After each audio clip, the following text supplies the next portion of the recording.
சொல்லவே கஷ்டமா இருக்கு. உங்க ஃபர் பேபி உங்ககிட்ட நெறைய அன்பு வச்சுட்ருக்காங்கன்னு நீங்க நெனைக்கிற அளவுக்கு உங்க மேல அன்பு இல்லாம இருக்கலாம். அன்பில்லாத விஷயத்த நெறைய செயல்கள் அவங்களுடைய செயல்கள் மூலமா அவங்க வெளிப்படுத்தியிருப்பாங்க. அத நீங்க கவனிக்க தவறியிருக்கலாம். நிறைய பெட் பேரண்ட்ஸ் நினைச்சிட்டு இருக்காங்க அவங்க ஃபர் பேபி அவங்க கிட்ட எல்லை இல்லாத அளவுக்கு அன்பு காட்டிட்டு இருக்காங்கன்னு. உண்மையில அப்படி இருக்காது. நிறைய பிஹேவியர்ஸ் மூலமா அவங்க தெரிவிச்சதை இவங்க கண்டுக்காம இருந்திருக்கலாம். அது எல்லாமே பார்க்கறதுக்கு நார்மலா இருக்கும். ஆனா அது எல்லாமே ரெட் அலர்ட். ஸோ எப்படி புரிஞ்சுப்பீங்க உங்க பப்பி நிஜமாவே உங்ககிட்ட அன்பா இருந்தாங்களா இல்லை உங்களை டாலரேட் அதாவது பொறுத்து போயிட்டு இருந்தாங்களான்னு? சீக்கிரமா இந்த ப்ராப்ளத்தை நீங்க கண்டுபிடிச்சிட்டிங்கன்னா உங்களுக்கும் உங்க ஃபர் பேபிக்குமான பாண்டு அதாவது உறவை வலுப்படுத்தலாம். நீங்க காலையில போயிட்டு லேட்டா வீட்டுக்கு வர்றீங்க, உங்களை கண்டுக்கவே இல்லை. இமேஜின் பண்ணி பாருங்க, நீங்க வீட்டுக்கு ஆசையா ஸ்ட்ரெஸ்ஸாக வரும்போது உங்கள் பப்பி உங்ககிட்ட ஓடி வந்து வாலாட்டுவான் அப்படின்னு எக்ஸ்பெக்ட் பண்ணிட்டு வர்றீங்க. ஆனால் கதவை திறந்து பார்த்தா இவர் தலையை கூட தூக்கலை, வாலாட்டலை, எகிரி குதிக்கலை, பவுன்னு சொல்லலை, எந்த ஒரு உணர்வே இல்லாமல் ஏதோ ஒரு மூணாவது மனுஷன் வீட்டுக்குள்ளே வந்த மாதிரி உங்களை பார்த்துட்ருக்கான். உங்கள் மனசு எப்படி இருக்கும்? இதுக்கு அர்த்தம் ஒன்று தான், உங்களுக்கும் உங்கள் பப்பிக்குமான பாண்டிங் நல்லா இல்லைன்னு அர்த்தம். அப்படியெல்லாம் இல்லைங்க, எங்கள் ஃபர் பேபி இதெல்லாம் பண்ணலைன்னா கூட எங்ககிட்ட ரொம்ப அன்பாக இருக்கான்னா அந்த மாதிரி இல்லை.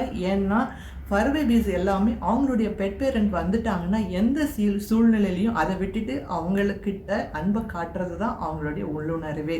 வாலாட்டுவாங்க, சின்னதாவது வாலாட்டுவாங்க, இல்லைன்னா உடம்பே முடியலன்னா கூட கண்ணுலையாவது கனெக்ஷன் பண்ணிப்பாங்க உங்ககிட்ட.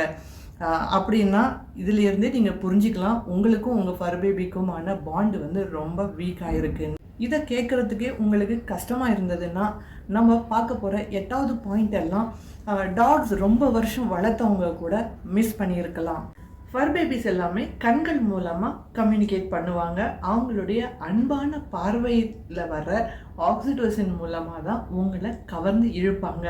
நீங்கள் அவங்க முகத்தை பார்த்து கண்களை பார்க்கும்போது உங்கள் கண்களை அவங்க அவாய்டு பண்ணாங்கன்னா, கண்டினியூஸாக அவாய்ட் பண்ணிட்டு இருந்தாலோ, அல்லது நீங்கள் அவங்கக்கிட்ட பேச ட்ரை பண்ணும்போது அவங்க முகத்தை திருப்பிக்கிட்டாங்கன்னாவோ அவங்க உங்களை பார்த்து பயப்படுறாங்க அல்லது நடுங்கிட்டு இருக்காங்கன்னு அர்த்தங்க. நான் அடுத்து சொல்ல போகிறது உங்களை இன்னும் சோகப்படுத்தும். தொட பிடிக்காமல் இருக்கிறது. உறுதியான நல்ல அட்டாச்மெண்ட்டில் இருக்கிற ஃபர் பேபிஸுக்கு வந்து நீங்கள் தொட்டாவே ரொம்ப பிடிக்கும். தொடுதல் மூலமாக தான் உங்களுக்கு உங்கள் ஃபர் பேபிக்குமான பாண்டிங் ஸ்ட்ராங் ஆகும். நீங்கள் ஆசையாக ஃபர் பேபி பக்கத்தில் உட்காரும்போது நீங்கள் வந்த உடனே அவங்க எழுந்து பக்கத்தில் உட்கார பிடிக்காமல் எழுந்து போயிட்டாங்கனாலோ, அல்லது அவங்க வயிற்றை தடவுறதுக்காக கையை வைக்கும்போது அவங்க உடம்பை இறுக்கிக்கிட்டாங்கனாலோ ஏதோ சம்திங் ராங்காக இருக்குதுன்னு நீங்கள் புரிஞ்சுக்கலாம். உங்களை பார்த்துட்டு அவங்க பதட்டப்படுறாங்கன்னு அர்த்தம், ஏதோ பயந்து போயிருக்காங்கன்னு அர்த்தங்க. டாக்ஸ் எல்லாமே பேக்காக வாழக்கூடிய மிருகங்கள். இடம்பெயரும்போது குரூப்பாக தான் மூவ் ஆவாங்க. லவ்விங் டாக் அவங்களுடைய பெட் பேரண்ட் எங்கே போனாலும் கூடவே போவாங்க. ஏன்னா அவங்க கூட இருக்கிற உறவை வலுப்படுத்திக்கிறதுக்காக. ஆனால் உங்கள் ஃபரி பேபி வேறு ரூமில் உட்காந்துட்டு நீங்கள் எங்கே போயிட்டு வந்தாலும் அதை கண்டுக்காமலையும் அதில் இன்ட்ரெஸ்டே காட்டாமல் இருந்தாங்கன்னா அவங்களுடைய லைஃப்பில் உங்களை முக்கியமான ஒரு நபரை அதாவது ப்ரையாரிட்டியில் வைக்கலைன்னு அர்த்தம். சம்திங் இஸ் வெரி ராங்னு மீனிங். ஏன்னா லவ்விங் டாக்ஸ் அவங்களுடைய பெட் பேரண்ட்டோட மூமெண்ட்டில் கவனம் வச்சுட்டு இருப்பாங்க.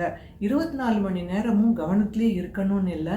ஆனால் அவங்களுக்கு நல்லா தெரியும் அவங்களுடைய பெட் பேரண்ட் மூவ் ஆகும்போது அதை கவனிக்காமல் கண்டுக்காமல் இருந்தாங்க உங்ககிட்டனா இது ஒரு கிளியர் இண்டிகேஷன் உங்கள் கூட எமோஷ்னலாக அதாவது உணர்வு பூர்வமாக அட்டாச்மெண்ட்டாக இல்லைன்னு. அவங்களுடைய சொந்த டாயை நம்மக்கிட்ட கொடுக்காம இருக்கிறது. ஃபர் பேபிஸ் எல்லாம் அவங்களுக்கு பிடிச்சமான டாய் விளையாட்டு சாமானை எடுத்துகிட்டு வந்து நம்ம முன்னாடி போட்டாங்கன்னா அது நம்மளை என் கூட விளையாடுன்னு சொல்கிறதுக்காக மட்டும் இல்லை, அவங்க இனத்தில் வந்து தலைவரும் அப்புறம் குடும்ப தலைவரை எப்படி ட்ரீட் பண்ணுவாங்கன்னா அவங்களுக்கு பிடிச்சமான விஷயத்தை எடுத்துகிட்டு போய் சாமானை கொடுத்து அவங்களுடைய அன்பையும் மரியாதையும் வெளிக்காட்டுவாங்க. அந்த மாதிரி தான் உங்ககிட்ட எடுத்துகிட்டு வந்து அவங்களுக்கு பிடிச்சமான டாயை கொடுத்து உங்களை நான் முழுசாக நம்புகிறேன், உங்கள் கூட உணர்வு பூர்வமாக அட்டாச்மெண்ட்டாக இருக்கேன்னு சொல்லுவாங்க.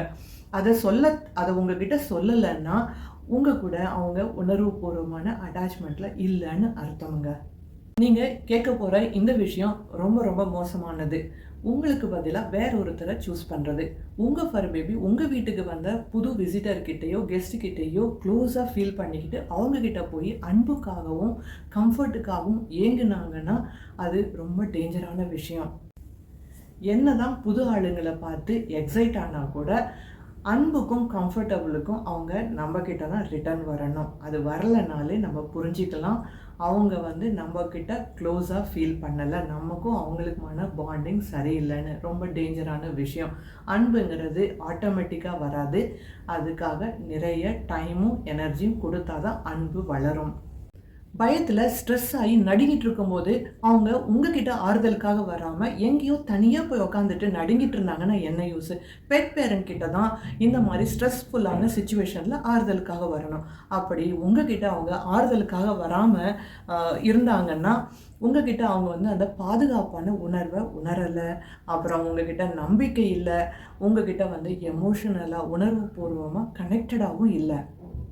நிறைய பேர் என்கிட்ட சொல்லி நான் கேள்விப்பட்டிருக்கேன், நான் கூப்பிட்டா என் பப்பி திரும்பியே பார்க்க மாட்டேங்கிறான்னு. ஆனால் பெட் பேரண்ட்ஸை லவ் பண்ணுற ஒவ்வொரு டாகும் அவங்க சொல்கிற ஒவ்வொரு வார்த்தையிலையும் கவனம் வச்சுருப்பாங்க, கூடவே ஒபேயும் பண்ணுவாங்க.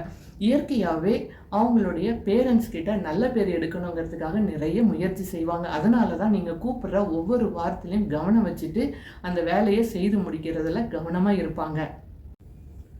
ஆனால் உங்கள் ஃபர் பேபி கன்சிஸ்டண்ட்டாக நீங்கள் சொல்கிறத இக்னோர் பண்ணிவிட்டு கேட்காத மாதிரியே ஆக்ட் பண்ணிட்டு இருந்தாங்கன்னா உங்களை அவங்க மதிக்கலை, நம்பலை, அப்புறம் ஒரு முக்கியமான மனிதராகவே நினைக்கலைன்னு அர்த்தங்க. உங்களை பார்க்கும்போதே குர்ன்னு ஒரு சவுண்டு வந்ததுன்னா கிளியராக ஏன்டா என்ன டென்ஷன் படுத்துகிறேங்கிற மாதிரியே ஒரு பாடி லாங்குவேஜை வச்சுட்டு உங்களை கேட்குறதா அர்த்தமுங்க. இதுக்கு மீனிங் உங்களை பார்த்து அவன் அந்த மாதிரி பண்ணான்னா உங்களை பிடிக்கலைன்னு மீனிங். ஏன்னா பெட் பேரண்ட்டை எந்த ஒரு பெட் டாக்ஸுமே ஏன் வெளியில் நம்ம பார்த்துருப்போம், ஸ்ட்ரீட்டில் இருக்கிற ஹோம்லெஸ் சமூக நாய்கள் கூட நம்மளை பார்த்தா உருன்னு சொல்ல மாட்டாங்க. அவங்க ஃபுட்லேயே கை வைக்கும் போது கூட ஒன்றுமே கோபம் வராது அவங்களுக்கு. அதுக்கு மீனிங் என்னதுன்னா உங்களை சுத்தமாக உங்கள் ஃபர்ரி ஃப்ரெண்டுக்கு பிடிக்கலைன்னு அர்த்தம். நீங்கள் இருக்கும்போது உங்கள் ஃபர் பேபி எந்த ஒரு மகிழ்ச்சி இல்லாமல் இருக்கிறது. லவ்னா என்னங்க? சின்ன சின்ன பிஹேவியர்ஸ் பண்ணி உங்களை எனக்கு பிடிச்சிருக்குன்னு காட்டினா தான் லவ்னு அர்த்தங்களா? இல்லைங்க, லவ்ங்கிறது எனர்ஜி. பிடிச்சவங்கள பார்த்த உடனே அப்படியே கண்ட்ரோல் ஆகாமல் வர எனர்ஜியும் மகிழ்ச்சியும் தான். ஒருவேளை உங்கள் ஃபர் பேபி நீங்கள் இருக்கும்போது எந்த ஒரு மகிழ்ச்சி இல்லாமல் எனர்ஜி இல்லாமல் உட்காந்துருந்தாங்கன்னா கண்டிப்பாக நீங்கள் உங்களை கொஸ்டின் கேட்டுக்காங்க, உங்கள் ஃபர் பேபி ஏன் இந்த மாதிரி மகிழ்ச்சி இல்லாமல் இருக்காங்க நான் இருக்கும்போதுன்னு. குட் நியூஸ் என்னதுன்னா, ஒருவேளை உங்கள் ஃபர் பேபி கிட்ட இந்த பிஹேவியரெல்லாம் நீங்கள் பார்த்துருந்தாலும் உங்களுக்கும் உங்கள் ஃபர் பேபிக்குமான உறவு, அதாவது பாண்டை நம்ம ஸ்ட்ரென்தன் பண்ண முடியும். எப்படி ஸ்ட்ரென்தன் பண்ணுறதுங்கிற வீடியோஸோட லிங்க்கை நான் கடைசியில் கொடுக்குறேன். நீங்கள் அதை பாருங்கள், உங்களுக்கு ரொம்ப ஹெல்ப்ஃபுல்லாக இருக்கும் உங்களுடைய உறவை சரிப்படுத்திக்கிறதுக்கு. கன்க்ளூஷன் என்னதுன்னா, ஒருவேளை உங்கள் ஃபர் பேபி கிட்ட இந்த பிஹேவியரெல்லாம் இருந்தால் அதுக்காக அவங்க உங்களை வெறுத்துட்ருக்காங்கன்னெலாம் அர்த்தம் இல்லை. ஆனால் நீங்கள் நினச்ச அளவுக்கு உங்கள் ஃபர் பேபிக்கும் உங்களுக்குமான உறவு அவ்வளோ ஸ்ட்ராங்காக இல்லைன்னு அர்த்தம். குட் நியூஸ் என்னதுன்னா, உங்கள் ஃபர் பேபி உங்களை மன்னிக்கக்கூடிய அற்புதமான குணம் கொண்டவங்க. உங்களுடைய நடவடிக்கையெல்லாம் இம்மீடியட்டாக நீங்கள் மாற்றிட்டீங்கன்னா அது அவங்களுக்கு நல்லா புரிய வரும். நீங்கள் கொடுக்குற அந்த அளவு கடந்த அன்பும் மரியாதையும் பொறுமையும் உங்களுடைய பாண்டை சரி பண்ணும். அடுத்த தடவை உங்கள் ஃபர் பேபி பயந்தாலோ இல்லை கம்ஃபர்ட்டு அன்பு இதெல்லாம் எதிர்பார்த்தோ இல்லை விளையாடணும்னு எதிர்பார்த்தோ எல்லாத்துக்குமே உங்ககிட்ட தான் வருவாங்க, வேறு யாருக்கிட்டையும் போக மாட்டாங்க. இந்த வீடியோ உங்களுக்கும் உங்கள் ஃபர் பேபிக்குமான பாண்டிங்கை ஸ்ட்ரென்தன் பண்ணுறதுக்கு ரொம்ப ஹெல்ப்ஃபுல்லாக இருந்திருக்கும்னு நினைக்கிறேன். இவ்வளோ நேரம் இந்த வீடியோ பார்த்த உங்கள் அனைவருக்கும் ரொம்ப நன்றி. தேங்க்ஸ் ஃபார் வாட்சிங்.